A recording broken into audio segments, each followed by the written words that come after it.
नमस्कार दोस्तों। मेरा नाम है सहदेव सिंह और आज हम निर्वाचन इलेक्शन के बारे में जानेंगे। जैसे कि हम सभी को मालूम है कि रिसेंटली विधानसभा चुनाव 5 स्टेट में होने वाले हैं, जैसे कि राजस्थान, एमपी, छत्तीसगढ़, तेलंगाना और इधर मिजोरम। तो इन 5 स्टेटों में विधानसभा चुनाव होने वाले हैं, जिनमें जिसके लिए हमें निर्वाचन इलेक्शन के बारे में, इनके ट्रेडेंसी के बारे में, इनके फीचर्स के बारे में जानना इम्पोर्टेंट हो जाता है। और एक जागरूक वोटर्स के नाते और एक कंपटीशन एग्जाम में अपीयर होने, एक एस्पिरेंट होने के नाते, दोनों के पॉइंट ऑफ व्यू से हमें इम्पोर्टेंट है कि निर्वाचन के बारे में जाने, निर्वाचन आयोग के बारे में जाने, इनके फीचर्स, इनके जो फंक्शन है उनके बारे में जाने। तो आइए शुरुआत करते हैं निर्वाचन के बारे में। क्या है निर्वाचन? तो भाग 25, देखिए सॉरी, इसमें दिया गया है 10-15। संविधान के भाग 15 में अनुच्छेद 324 से 329, 3 to 4 तक से 3 to 9 तक हमारे देश में के निर्वाचन संबंधित उपबंधों का उल्लेख किया गया है। संविधान का अनुच्छेद क्या कहता है? अनुच्छेद 324 देश में स्वतंत्र और निष्पक्ष चुनाव के लिए एक स्वतंत्र निर्वाचन आयोग की व्यवस्था करता है। संसद, राज्य विधायिका, राष्ट्रपति तथा उपराष्ट्रपति के चुनावों के अधीक्षण, निर्देशन तथा नियंत्रण की शक्ति निर्वाचन आयोग में निहित है। निर्वाचन आयोग में वर्तमान समय में निर्वाचन आयोग में एक मुख्य निर्वाचन आयुक्त तथा 2 निर्वाचन आयुक्त होते हैं। एक मुख्य निर्वाचन और प्लस 2 अन्य जो है, एक मुख्य प्लस 2 निर्वाचन आयुक्त हैं। संसद तथा प्रत्येक राज्य विधायिका के चुनाव के लिए प्रत्येक निर्वाचन क्षेत्र में संसद तथा राज्य विधायिका, याद पॉइंट रखने वाली बात है कि यहाँ पे आ सकता है कि निर्वाचन आयोग के बारे में कौन सा कथन सत्य है। इनमें से संसद का चुनाव केंद्रीय चुनाव आयोग करता है, जबकि राज्य विधायिका का चुनाव राज्य राज्य चुनाव आयोग करता है। और इनमें से कौन सा कथन सही है? केवल एक, केवल दो, केवल एक या दो, दोनों, या इनमें से कोई नहीं? तो केवल एक होगा, क्योंकि केंद्र के चुनाव जो है, जो केंद्रीय निर्वाचन आयोग है, निर्वाचन आयोग का निर्वाचन आयोग संसद तथा प्रत्येक राज्य के विधानसभा के विधायिका के लिए चुनाव का निर्वाचन आयोग निर्वाचन कराता है, और केवल एक मतदाता सूची होनी चाहिए। इस प्रकार संविधान ने सांप्रदायिक प्रतिनिधित्व तथा अलग मान्यता सूची की उस व्यवस्था को खत्म कर दिया जो राज्य के विभाजन को बढ़ावा देती है। कोई व्यक्ति मतदाता सूची में नामित होने के लिए केवल धर्म, नस्ल, जाति, लिंग अथवा इनमें से किसी एक के आधार पर अपात्र नहीं हो सकता। इसके अतिरिक्त कोई व्यक्ति किसी क्षेत्र की मतदाता सूची में केवल धर्म, नस्ल, जाति अथवा लिंग अथवा इनमें से किसी एक के प्रभाव पर आधार पर दावा नहीं कर सकता। इस प्रकार संविधान ने मान्यता में प्रत्येक नागरिक की समानता को स्वीकार किया है। लोकसभा तथा राज्य विधानसभा के लिए निर्वाचन वयस्क मताधिकार के आधार पर होता है।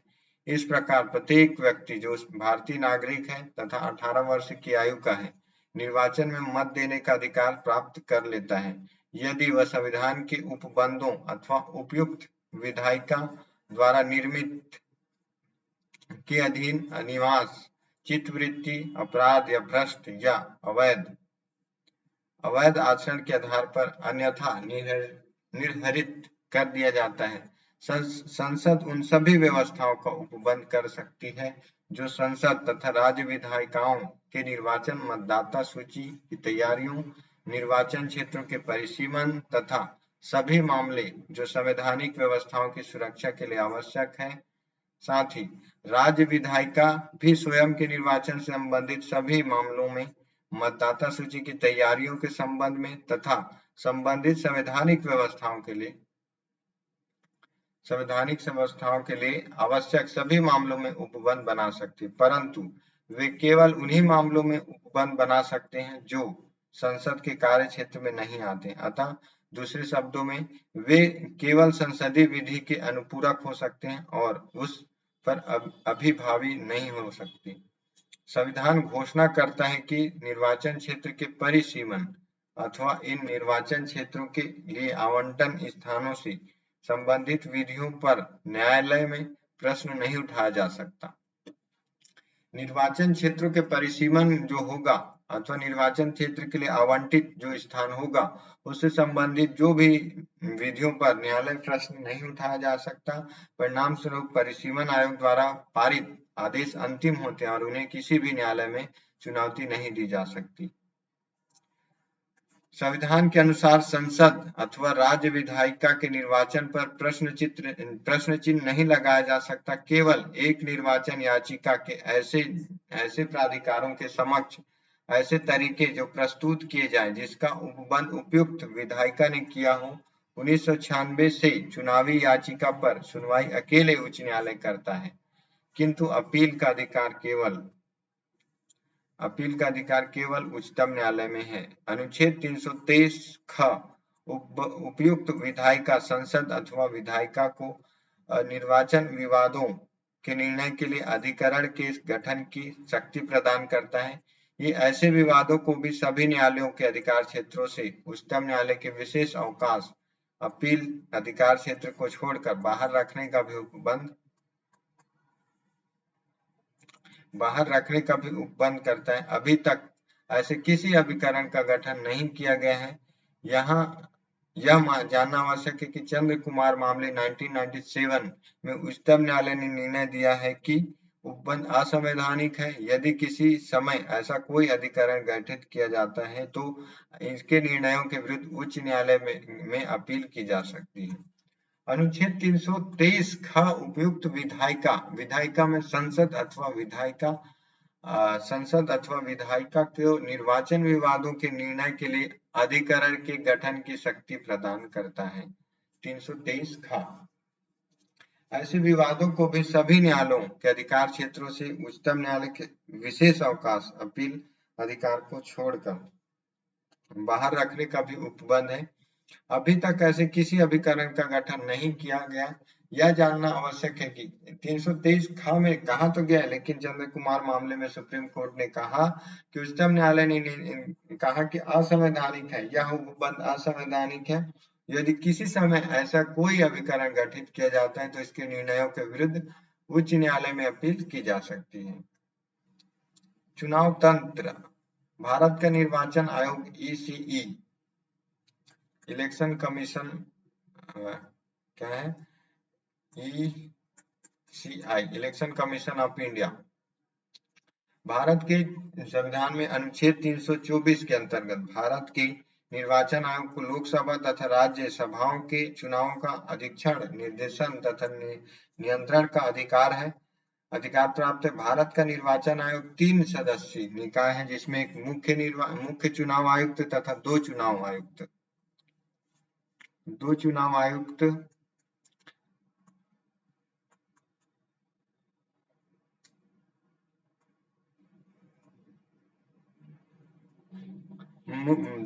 एक मुख्य निर्वाचन आयुक्त तथा 2 आयुक्त, मतलब 3 सदस्य।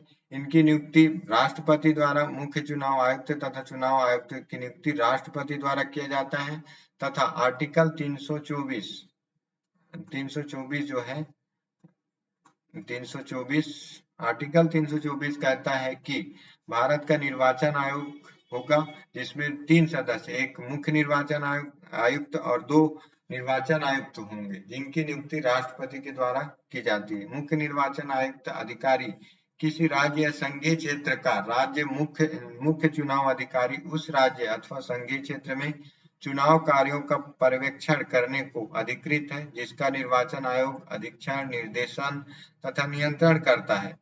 निर्वाचन आयोग राज्य सरकार या संघीय क्षेत्र की सरकार के किसी अधिकारी को राज्य सरकार संघीय क्षेत्र प्रशासन के परामर्श से मुख्य चुनाव अधिकारी नामित करता है।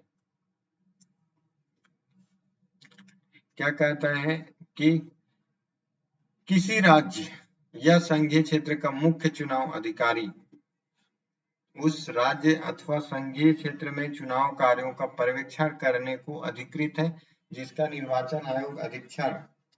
तो निर्वाचन आयोग जो है, मुख्य निर्वाचन आयुक्त उस राज्य के लिए एक मुख्य चुनाव अधिकारी नियुक्त करेगा, और जिसका काम जो है निर्वाचन आयोग जो अधीक्षण निर्वाचन का अधीक्षण करेगा, निर्देशन तथा नियंत्रण करेगा। निर्वाचन आयोग राज्य सरकार या संघीय सरकार की क्षेत्र की सरकार के किसी अधिकारी को मुख्य सरकार राज्य सरकार अधिकारी को राज्य सरकार संघीय क्षेत्र प्रशासन के परामर्श से मुख्य चुनाव अधिकारी नामित करता है।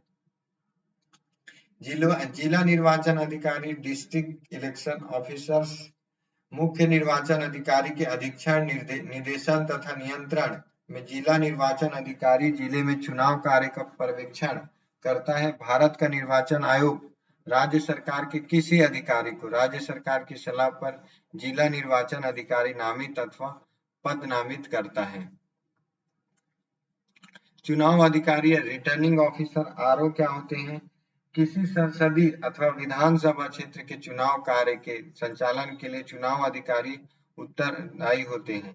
भारत का निर्वाचन आयोग राज्य सरकार अथवा स्थानीय प्राधिकार के किसी पदाधिकारी को राज्य सरकार या संघीय क्षेत्र प्रशासन के परामर्श से विधानसभा एवं संसदीय चुनाव क्षेत्र में एक चुनाव पदाधिकारी को नामित करता है। इसके अतिरिक्त भारत का निर्वाचन आयोग प्रत्येक विधानसभा तथा संसदीय चुनाव क्षेत्र में चुनाव अधिकारी के कार्यों में सहयोग देने के लिए एक या अधिक सहायक चुनाव अधिकारी भी नियुक्त करता है।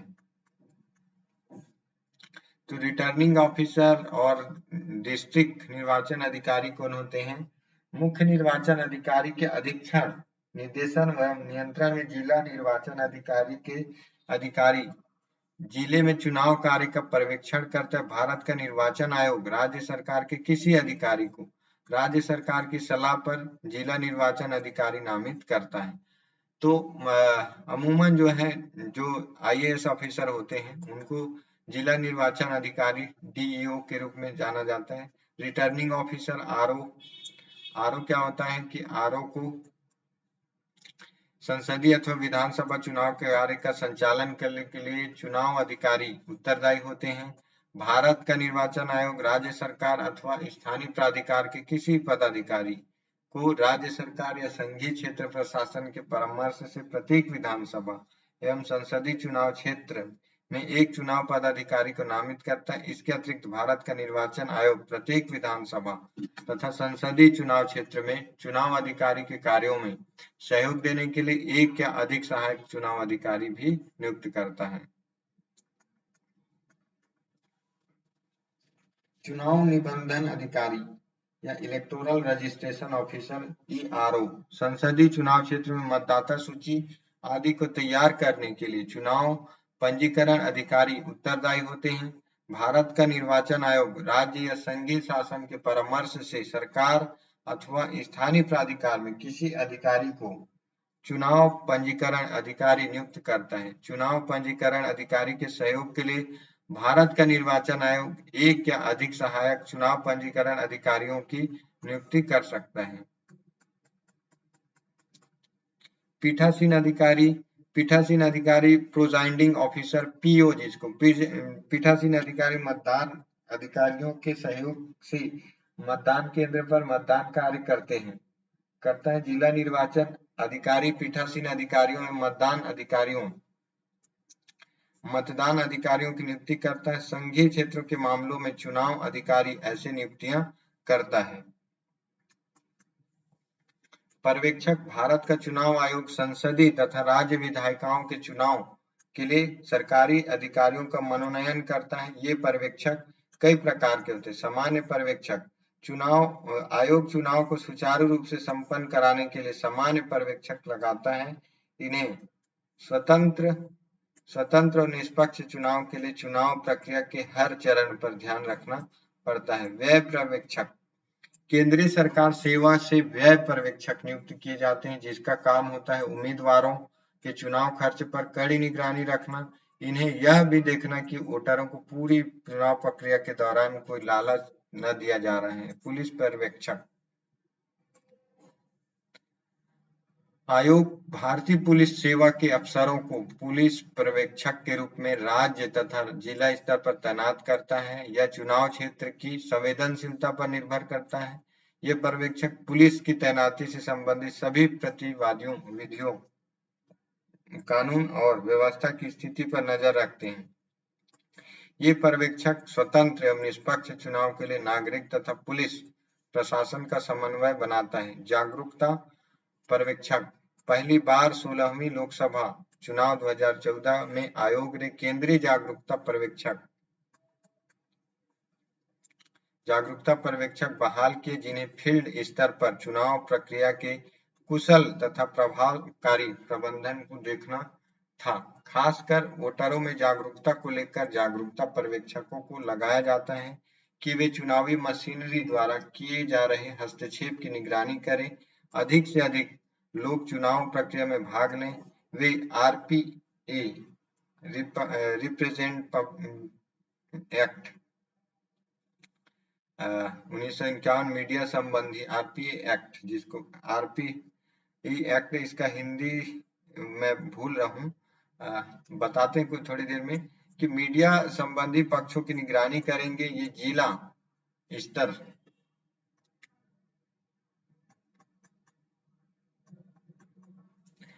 स्तर पर पेड न्यूज की समस्या से निपटने के लिए आयोग द्वारा तैयार किए गए उपाय और पर्यवेक्षण करेंगे। लघु स्तरीय पर्यवेक्षक सामान्य पर्यवेक्षक के अलावा आयोग लघु स्तरीय पर्यवेक्षक भी बहाल करता है। इनका काम है कि चुने हुए पोलिंग स्टेशनों पर चुनाव के दिन वोटिंग प्रक्रिया का पर्यवेक्षण करें। केंद्र सरकार या केंद्रीय सार्वजनिक क्षेत्र इकाइयों के अधिकारियों में से चुने जाते हैं। ये पर्यवेक्षक पोलिंग स्टेशनों पर बीएमएफ को जांचते हैं और चुनाव शुरू होने से पूर्व उसे प्रभावित करते हैं। वे पोलिंग के दिन पोलिंग स्टेशनों के कार्यों का पर्यवेक्षण करते हैं। यह प्रक्रिया चुनाव अभ्यास से शुरू होकर पोलिंग की समाप्ति तक चलती है। वे ईवीएम को सील एवं दूसरे दस्तावेजों को सील करते हैं, यह सुनिश्चित करने के लिए कि आयोग के सारे निर्देशों का पालन पोलिंग पार्टियों एवं पोलिंग एजेंटों द्वारा हो रहा है। वे इसके अलावा अपने पोलिंग स्टेशनों के अंदर पोल प्रक्रिया में गड़बड़ी का सीधे सामान्य पर्यवेक्षकों को सूचित करते हैं। सहायक व्यय पर्यवेक्षकों के अलावा सहायक पर्यवेक्षक भी हरेक विधानसभा क्षेत्र में नियुक्त किए जाते हैं। इस बात को सुनिश्चित करने के लिए सभी प्रमुख चुनाव प्रचार की घटना की वीडियोग्राफी हो और चुनावी अनियमितता की शिकायतों का तुरंत ही निवारण हो। चुनाव प्रक्रिया, चुनाव का समय, लोकसभा तथा प्रत्येक राज्य विधानसभा में हर 5 वर्ष पर चुनाव होते हैं। राष्ट्रपति 5 वर्ष पूरा होने के से पहले भी लोकसभा को भंग कर सकते हैं अगर लोकसभा में बहुमत खो देती है तथा किसी वैकल्पिक सरकार की संभावना नहीं होती है। चुनाव कार्यक्रम शेड्यूल ऑफ इलेक्शन, जब 5 वर्ष का कार्यकाल पूरा हो जाता है तो विधायिका को भंग कर दिया जाता है और नए चुनाव की घोषणा होती है। तब निर्वाचन आयोग चुनाव कराने के लिए अपने तंत्र का उपयोग में लाता है तथा संविधान यह उल्लेख करता है कि भंग लोकसभा के अंतिम सत्र तथा नई लोकसभा के बीच गठन 6 माह से अधिक का अंतराल नहीं होना चाहिए, इसलिए चुनाव इसी बीच करा लेना होगा। आमतौर पर निर्वाचन आयोग चुनाव प्रक्रिया की शुरुआत कुछ सप्ताह पहले एक संवाददाता सम्मेलन में नए चुनाव की घोषणा करता है। इस घोषणा के उपरांत उम्मीदवारों एवं राजनीतिक दलों पर चुनाव आचार संहिता तत्काल लागू हो जाती है।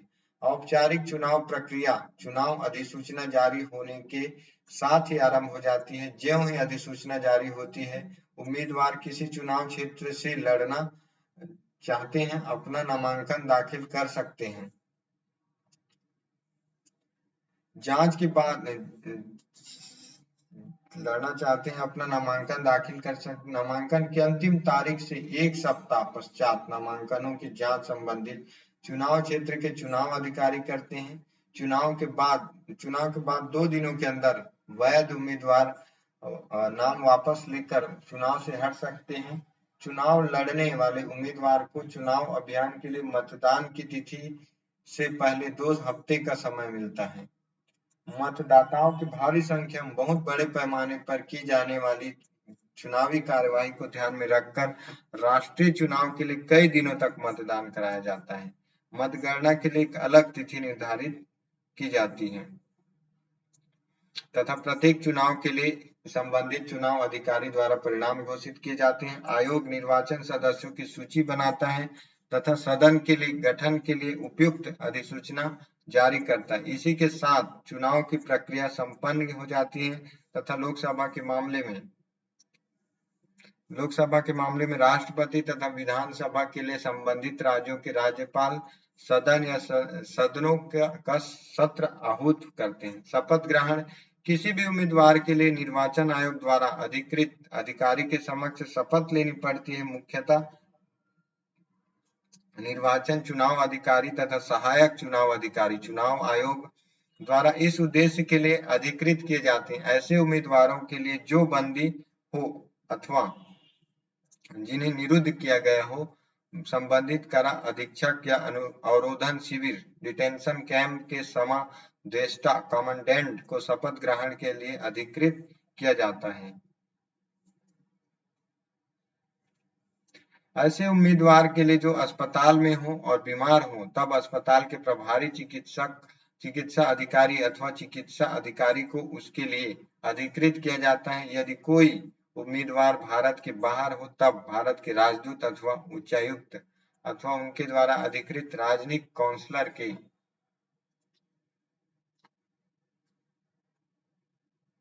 समक्ष शपथ ली जाती है। उम्मीदवार से यह अपेक्षा की जाती है कि वह नामांकन पत्र दाखिल करने के फौरन बाद शपथ पत्र प्रस्तुत करेगा या कम से कम नामांकन पत्र जांच करने की तारीख से 1 दिन पहले तक अवश्य जमा कर दे। चुनाव प्रचार वह अवधि है जहां राजनीतिक दल अपने उम्मीदवारों को सामने लाते हैं तथा अपने दल तथा उम्मीदवारों के पक्ष में मत डालने के लिए लोगों को प्रेरित करते हैं। उम्मीदवारों को नामांकन दाखिल करने के लिए 1 सप्ताह का समय मिलता है। नामांकन पत्रों की जांच चुनावी अधिकारी करते हैं। नामांकन पत्र सही नहीं पाए जाने पर एक सुनवाई के पश्चात उन्हें अस्वीकृत कर दिया जाता है। वैध नामांकन वाले उम्मीदवार नामांकन पत्र जांच के 2 दिन के अंदर अपना नामांकन वापस ले सकते हैं। औपचारिक चुनाव प्रचार उम्मीदवारों की सूची के प्रकाशन से मतदान समाप्त होने के 48 घंटे पूर्व कम से कम 2 सप्ताह चलता है। चुनाव प्रचार के दौरान चुनाव लड़ने वाले उम्मीदवारों तथा राजनीतिक दलों से यह अपेक्षा की जाती है कि निर्वाचन आयोग द्वारा राजनीतिक दलों की आम सहमति के आधार पर तैयार की गई आदर्श आचार संहिता का वे पालन करें। आचार संहिता के ऐसे मार्ग निर्देश दिए हुए हैं कि राजनीतिक दलों तथा उम्मीदवारों को चुनाव प्रचार के दौरान किसी प्रभार का व्यवहार करना चाहिए। इसका उद्देश्य चुनाव प्रचार में स्वस्थ तरीकों का इस्तेमाल करना, राजनीतिक दलों एवं उम्मीदवारों अथवा उनके समर्थकों के बीच संघर्षों एवं झगड़ों को रोकना तथा शांति व्यवस्था तब तक बनाए रखना जब तक कि परिणाम घोषित न कर दिए जाएं। आचार संहिता केंद्र अथवा राज्य में सत्तारूढ़ दल के लिए भी मार्ग निर्देश तय करती है, जिससे कि यह सुनिश्चित किया जा सके कि चुनाव बराबरी के आधार पर लड़ा गया है और ऐसी कोई शिकायत सामने नहीं आई जिसमें कि सत्तारूढ़ दल को चुनाव प्रचार के दौरान अपनी सरकारी स्थिति का उपयोग किया गया हो। जब एक बार चुनावों की घोषणा हो जाती है, विभिन्न दल अपने चुनाव घोषणा पत्र जारी करना शुरू कर देते हैं, जिनमें से उन कार्यक्रमों की जानकारी होती है जिन्हें वे चुनाव जीतकर सरकार बनाने के पश्चात लागू करना चाहते हैं। इनमें दल अपने नेताओं के सामर्थ्य एवं विरोधी दलों एवं उनके नेताओं की कमियों एवं विफलताओं की चर्चा की जाती है। दलों एवं मुद्दों की पहचान के लिए नारों का इस्तेमाल किया जाता है। मतदाताओं के बीच इश्तेहार एवं पोस्टर आदि वितरित किए जाते हैं। पूरे निर्वाचन क्षेत्र में रैलियां की जाती हैं, जिनमें उम्मीदवार अपने समर्थकों को उत्साहित करते हैं और विरोधियों की आलोचना करते हैं। व्यक्तिगत अपील और वादे भी उम्मीदवार मतदाताओं से करते हैं, जिससे कि उन्हें अधिक से अधिक संख्या में समर्थ लाया जा सके। मतदान दिवस जिस दिन मतदान की तिथि रखी जाती है, जिस दिन मतदान दिया जाता है, अलग अलग निर्वाचनों के लिए सामान्यतः मतदान की तिथियां अलग अलग होती है। ऐसा सुरक्षा प्रबंधों को प्रभावी बनाने तथा मतदान की व्यवस्था में लगे लोगों को अनुश्रवण का पूरा अवसर देने और सुनिश्चित करने के लिए किया जाता है कि चुनाव स्वतंत्र एवं निष्पक्ष हो। मतपत्र एवं चुनाव चिन्ह जब उम्मीदवारों के नामांकन की प्रक्रिया पूरी हो जाती है, चुनाव अधिकारी द्वारा चुनाव लड़ रहे उम्मीदवारों की एक सूची बनाई जाती है तथा मतदान पत्र छपवाए जाते हैं। मतपत्रों पर उम्मीदवारों का नाम चुनाव आयोग द्वारा निर्धारित की गई भाषाओं में तथा उन्हें आवंटित चुनाव चिन्ह छापे जाते हैं। मान्यता प्राप्त दलों के उम्मीदवारों को उनके दल का चुनाव चिन्ह आवंटित किया जाता है। मतदान प्रक्रिया गुप्त होता है। सार्वजनिक दलों पर मतदान केंद्र स्थापित किए जाते हैं, जैसे विद्यालय या सामुदायिक भवन आदि। अधिक से मतदाता मताधिकार का प्रयोग करें। यह सुनिश्चित करने के लिए कि निर्वाचन आयोग यह सुनिश्चित करने की कोशिश करता है कि प्रत्येक मतदाता से मतदान केंद्र की दूरी 2 किलोमीटर से अधिक नहीं हो। साथ ही किसी भी मतदान केंद्र में 1500 से अधिक मतदाता नहीं आए। मतदान केंद्र में प्रवेश करते ही मतदाता का नाम मतदाता सूची में देख मिलाकर उसे एक मतदान पत्र प्रदान किया जाता है। मतदाता अपने पसंद के उम्मीदवार के चुनाव चिन्ह पर या उसके पास मुहर लगाता है। यह कार्यवाही मतदान केंद्र में ही एक अलग छोटे से कक्ष में होती है। मुहर लगाने के बाद मतदाता मतपत्र को मोड़कर एक साझी मतपेटी में पीठासीन अधिकारी तथा मतदान एजेंटों के सामने डालता है। आजकल जो है वोटर मशीन ईवीएम के थ्रू बटन दबा के किया जाता है। चुनाव चिन्ह लगाने की इस प्रक्रिया को मतपत्रों की मतपेटी से वापस निकालने की संभावना रहती है।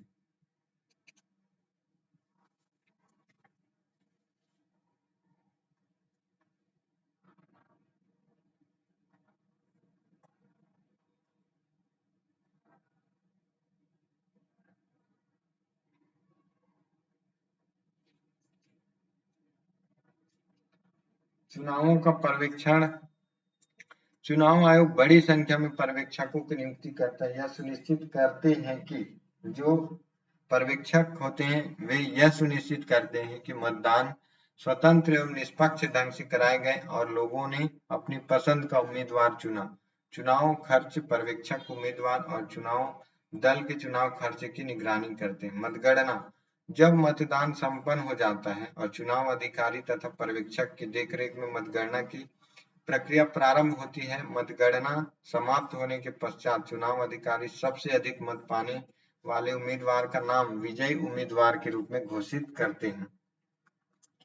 लोकसभा चुनाव फर्स्ट पास्ट द पोस्ट पद्धति के अनुसार कराए जाते हैं। देश का चुनाव क्षेत्रों के रूप में अलग अलग भौगोलिक क्षेत्रों में विभाजित कर दिया जाता है। मतदाता एक उम्मीदवार के लिए एक मत देते हैं और सबसे अधिक मत पाने वाले उम्मीदवार विजयी घोषित किया जाता है। राज्य विधानसभा चुनाव भी लोकसभा चुनावों की तर्ज पर ही होते हैं, जिनमें राज्यों और संघ शासित प्रदेशों को एकल सदस्य चुनाव क्षेत्रों में विभाजित कर दिया जाता है। जन माध्यमों में कवरेज। चुनावी प्रक्रिया को अधिक से अधिक पारदर्शी बनाने के लिए जन माध्यमों मीडिया को चुनाव प्रक्रिया के कवरेज के लिए प्रोत्साहित किया जाता है। तथापि मतदान की गोपनीयता को बनाए रखा जाता है। मीडिया कर्मियों को मतदान केंद्र तक पहुंचने के लिए विशेष पास दिए जाते हैं ताकि वे मतदान प्रक्रिया का कवरेज करें तथा मतगणना पत्रों में भी मतगणना पूरी प्रक्रिया का संज्ञान ले। चुनाव याचिका। कोई भी चुनाव करता अथवा उम्मीदवार चुनाव याचिका दायर कर सकता है यदि उसे यह विश्वास हो कि चुनाव में कदाचार हुआ है। चुनाव याचिका एक सामान्य सिविल याचिका नहीं होती, बल्कि इसमें पूरा चुनाव क्षेत्र संलग्न होता है। चुनाव याचिका के संबंधित राज्य के उच्च न्यायालय में सुनवाई होती है। यदि शिकायत सही पाई गई तो चुनाव निर्वाचन क्षेत्र में दोबारा चुनाव कराया जा सकता है। तो ये था निर्वाचन, इसके कहा क्या होता है और निर्वाचन कब होता है, और निर्वाचन से संबंधित ऑफिसर्स, उनके कंडक्ट कराने के लिए हेल्पर, और निर्वाचन बूथों को के बारे में हमने जाना। आई होप कि ये चैप्टर आपको पसंद आया होगा, क्योंकि रिसेंटली जो इलेक्शन होने वाले हैं उस पॉइंट ऑफ व्यू से ये चैप्टर इम्पोर्टेंट हो जाता है। आई आई होप कि आपने इसको समझा होगा और इसको अपने से खुद 2 या 3 बार प्रैक्टिस करेंगे पढ़ने की, और प्रैक्टिस सेशन देखेंगे कि इस चैप्टर से किस प्रकार के क्वेश्चन आपके आयोग ने बनाए हैं, ताकि उसको सही तरीके से आप डील कर पाओ और सारे चैप्टर पे ऐसे ही प्रैक्टिस करते रहो।